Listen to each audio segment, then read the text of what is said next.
Okay, so going to make the connection between the microbiome, gut flora, and mtDNA, which is the DNA located in the mitochondria, cellular organelles within the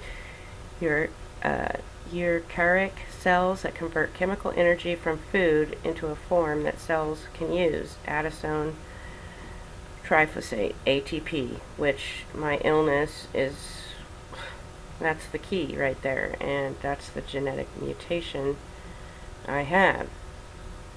I believe that because of this, and I'm able to locate the mtDNA on my family tree, I should be able to incorporate some things to help me. And the number one thing about that for me is this fermentation.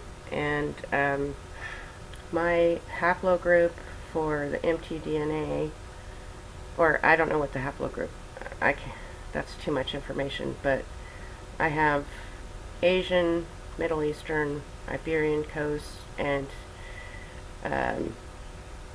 South American, okay? And so I'm going to try and start incorporating one thing from each cultural group in the fermentation area, if that makes any sense. Okay. And I'm going to go ahead and read this. Fermentation and its Health Benefits by Robert L. Lawrence. Fermentation, the mingling of history and culture. The origin of fermented foods is lost in antiquity, but fermentation is one of man's oldest attempts at food preservation and preparation. There are biblical references to fermented wine production and recorded indications of Assyrian king Hashobanipal 668 through 626 BCE on what he considered to be the best wines of his time. Fermentation, however, predates even these early writings. It is suspected that the natural fermentation process for grains and dairy led to the development of beer, wine, cheese, yogurt about the time early man moved away from a hunter-gatherer society into an agricultural-based society. To survive, ancient man had to harness nature. Food begins to spoil the moment it's harvested. But food preservation enabled man to put down roots, live in one place, and form communities. He no longer had to consume the kill or the harvest immediately. Fermentation became popular at the dawn of civilization, not only because it preserved food, but it also because it provided a variety of tastes and food forms. The astonishing fact about food preservation is that historically it has permeated every culture. The cultural heritage of virtually all civilizations includes fermented foods made by the souring action of microbes. Fermenting foods are consumed in every country throughout the world and have played an important role in our diet for centuries. Similar foods can be found in every culture, with only the name changing, indicating that fermentation has universal application and appeal. Additionally, there are nutritional benefits from fermented foods. Historical and cultural fermentation. Fermenting food occurred among various native peoples and was propagated through oral communication. During the Middle Ages, various fermented foods and drink depended upon raw materials, environmental conditions, and the local taste preferences. Among the vegetables preserved through the lactofermentation using lactobacillus and lactic acid, cabbage has been preferred. In China, records date that cabbage has been fermented for over 6,000 years. In Europe and today in North America, the principal lacto-fermented vegetable food is cabbage in the form of sauerkraut. Word of warning, make sure you get the unprocessed sauerkraut. Described in historical Roman texts, sauerkraut was prized for its delicious taste and medicinal properties. Tiberius carried a barrel of sauerkraut with him during long voyages to the Middle East because the Romans knew that lactic acid it contained protected them from intestinal infections.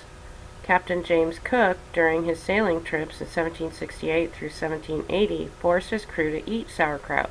He became well known for the extraordinarily survival record and health of his shipmates on board his ships.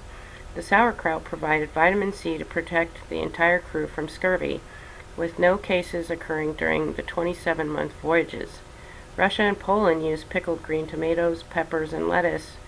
Lacto-fermented vegetables form part of Asian cuisine as well. The peoples of Japan, China, and Korea make pickled preparations of cabbage, turnip, eggplant, cucumber, onion, squash, and carrot. Korean kimchi, for example, is a lacto-fermented condiment of cabbage with other vegetables and seasoning and is eaten daily. Early American tradition includes many types of relishes developed primarily to mask the taste and odor of less than fresh food. In India, varieties of chutneys, and all of which were originally lacto-fermented products, are traditional foods. One striking observation of ethnic cuisines is that it is rare when meals are eaten without at least one fermented food. In France, if one were to take away bread, cheese, wine, and beer, all produced through fermentation, meals would be much impoverished. In Japan, it is not a complete meal without miso, soy sauce, and pickles, all fermented foods. In India, soured milk is consumed at practically every meal. In Indonesia, tempeh is eaten regularly, and in Africa, porridge of fermented millet, corn, cassava, and sorghum are daily staples. In Muslim countries, they consume fermented grain, breads, and milk products. Fermented foods are usually produced as a means of preserving perishable ingredients such as milk, vegetables, and fish when the refrigeration is unavailable or too costly. Beyond its use as a valuable food preservation method, unique nutrient complexes are also created during fermentation. The abundant microorganisms in the fermentation process produces vitamins, enzymes, antioxidants, beta-glucans, and phytonutrients. The fermentation process, the role of microorganisms in food preservation and nutrition. The first life forms were microorganisms. Fossil organisms have been found in rocks 3.3 to 3.5 billion years old, so they say. Since then, microorganisms have recycled organic matter in the environment, making them essential to the health of the planet. By studying fermentation, we become involved in the most intimate relationship among man, microbes, and food. Early man very likely consumed fruits, leaves, berries, seeds, nuts, and tubers, and their bodily waste, as well as their bodies at death, were recycled by microorganisms. The human body also had to accommodate this sea of microorganisms by developing internal and external systems of protection against invasions by harmful microbes. Hence, normal, healthy flora or microorganisms live in the skin, mouth, throat, vagina, and intestinal tract, protecting us against invasion from disease-causing organisms. The human fetus, while in utero, is essentially sterile, but it is exposed to an array of microorganisms during the birth process. If, however, the infant is breastfed, its intestinal tract becomes colonized by beneficial bacteria, thus producing lactic acid, which aids in protection against intestinal and respiratory illnesses. There is something fascinating about microorganisms. They are everywhere, in the air, in the water, in food, and in our bodies. They are invisible and without number, capable of multiplying with extraordinary rapidity. Some are agents of illness and even of death, but some are the very foundations of life and health. The process of fermentation renders food resistant to microbial spoilage and development of toxins, inhibits the transfer of pathogenic organisms, improves digestion and nutrient absorption of food, preserves food between the time of harvest and consumption, enhances flavor and nutritional value. The ancient Greeks understood that important chemical changes took place during fermentation. Their name for the changes was alchemy. Like the fermentation of dairy products, preservation of vegetables and fruits by the process of lactofermentation has numerous advantages beyond those of simple preservation. Starches and sugars in vegetables and fruits are converted into lactic acid by the many species of lactic acid producing bacteria. These lactobacilli are present on the surface of all living things and are especially numerous on leaves, roots, and plants growing in or near the ground.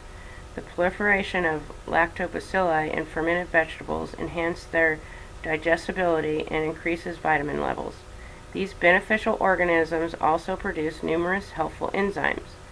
Their main byproduct, lactic acid, not only keeps the vegetables and fruits in a state of perfect preservation, but also promotes the growth of healthy flora throughout the intestines. Lactic acid is a natural preservative that inhibits putrefying bacteria. Other alchemic byproducts include hydrogen peroxide and small amounts of benzoic acid. Our body's many systems and function continuously rely on the balanced nutrients required to fuel our complex physiological needs. The intestinal tract is home to some 100 trillion living bacteria of over 400 different species. Because the organisms are living, they need a certain environment in which to thrive. Beneficial bacteria living in the intestines favor an environment that remains slightly more acidic than alkaline in ratio. It has been said that what is old becomes new again, and the ancient wisdom of lactofermentation has truly proven itself through time and cultures as an invaluable artisanal craft with far-reaching nutritional benefits to the health of modern man. Got culture? If not, then investigate the health benefits of fermentation and fermented foods.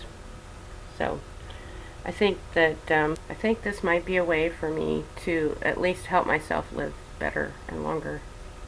I don't know, maybe even repair my oxidative stress.